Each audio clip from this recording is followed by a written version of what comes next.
Hello friends, good morning. Welcome back to my channel Vinu Amit. ಇವತ್ತು ಬುಧವಾರ ಏಕಾದಶಿ, ಅದರಲ್ಲೂ ಇವತ್ತು ಕಾಮಿಕ ಏಕಾದಶಿ. ಸೊ ಕಾಮಿಕ ಏಕಾದಶಿ ಎಲ್ಲ ಏಕಾದಶಿಗಿಂತ ಬಹಳ ವಿಶಿಷ್ಟವಾದದ್ದು ಅಂತ ನಾನು ಕೇಳ್ಪಟ್ಟೆ. ಸೊ ಅದೇ ರೀತಿ ಕಾಮಿಕ ಏಕಾದಶಿಯಲ್ಲಿ ನಾವು ಉಪವಾಸ ಎಲ್ಲ ಇದ್ದು ವ್ರತಾಚರಣೆ ಮಾಡೋದ್ರಿಂದ ನಮ್ಮ ಅಭಿಷ್ಟಗಳೆಲ್ಲ ಈಡೇರುತ್ತೆ ಅನ್ನೋ ಒಂದು ಅಚಲವಾದ ನಂಬಿಕೆ ಇದೆ. ಸೊ ಹಾಗಾಗಿ ನೀವು ಎಲ್ಲರೂ ಕಾಮಿಕ ಏಕಾದಶಿಯನ್ನು ಆಚರಿಸಿ.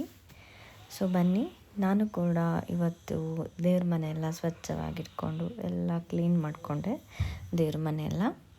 ಸೊ ದೇವ್ರ ಮನೆಯೆಲ್ಲ ಕ್ಲೀನ್ ಮಾಡಿ ನಾನು ರಾಘವೇಂದ್ರ ಸ್ವಾಮಿ ದೇವರಿಗೆ ಗಂಧವನ್ನು ಇಟ್ಟು ಎಲ್ಲ ಅಲಂಕಾರ ಮಾಡಿದೆ.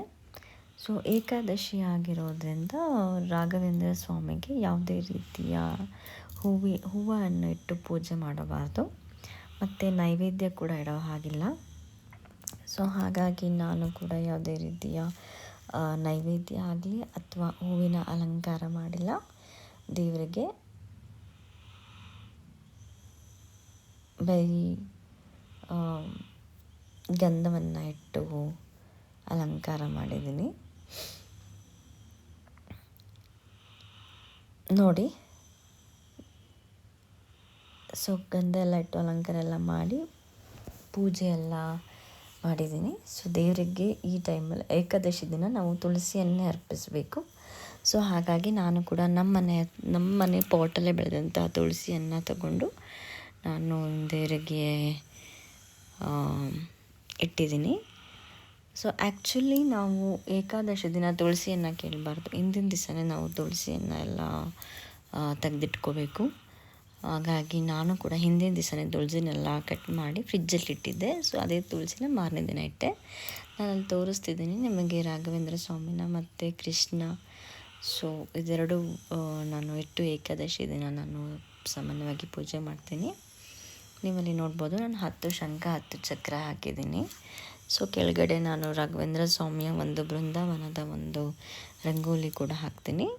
ಸೊ ಏಕಾದಶಿ ದಿನ ಮತ್ತು ಪ್ರತಿ ಗುರುವಾರ ದಿನ ಮಾಡುವಂತಹ ನನ್ನ ಒಂದು ನಿತ್ಯ ಕರ್ಮದ ಪೂಜೆ ಇದು.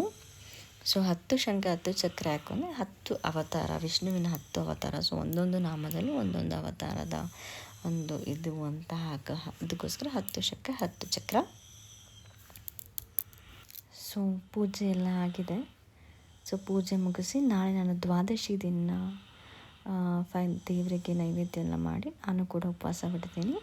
ಸೊ ನೀವು ಅಷ್ಟೇ ಯಥಾಶಕ್ತಿ ನಿಮ್ಮ ಕೈಲಿ ಎಷ್ಟಿರೋಕ್ಕಾಗುತ್ತೋ ಅಷ್ಟು ಉಪವಾಸ ಮಾಡಿ ಅಂತ ಕೇಳ್ಕೊತೀನಿ. Thank you.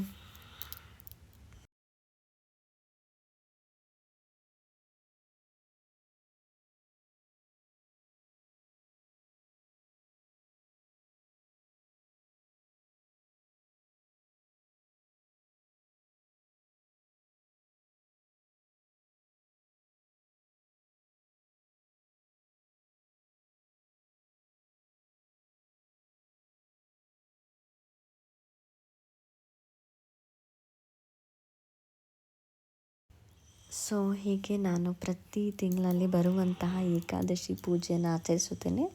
ಯಥಾಶಕ್ತಿ ಉಪವಾಸ ಇರುತ್ತೀನಿ.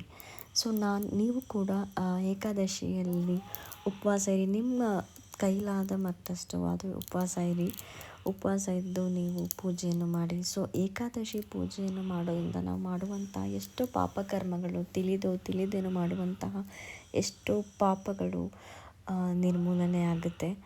ಸೊ ನನಗೂ ಕೂಡ ನನಗೆ ಒಬ್ಬರು ಸ್ನೇಹಿತರು ಮತ್ತು ಒಬ್ಬರು ಅರ್ಚಕರು ಹೇಳಿದರು, ಸೊ ಏಕಾದಶಿ ವ್ರತ ಮಾಡಿ ತುಂಬ ಒಳ್ಳೆಯದಾಗುತ್ತೆ ಅಂತ. ಸೊ ಹಾಗಾಗಿ ನಾನು ಕೂಡ ಏಕಾದಶಿ ವ್ರತವನ್ನು ಆಚರಿಸ್ಕೊತಾ ಬಂದಿದ್ದೀನಿ.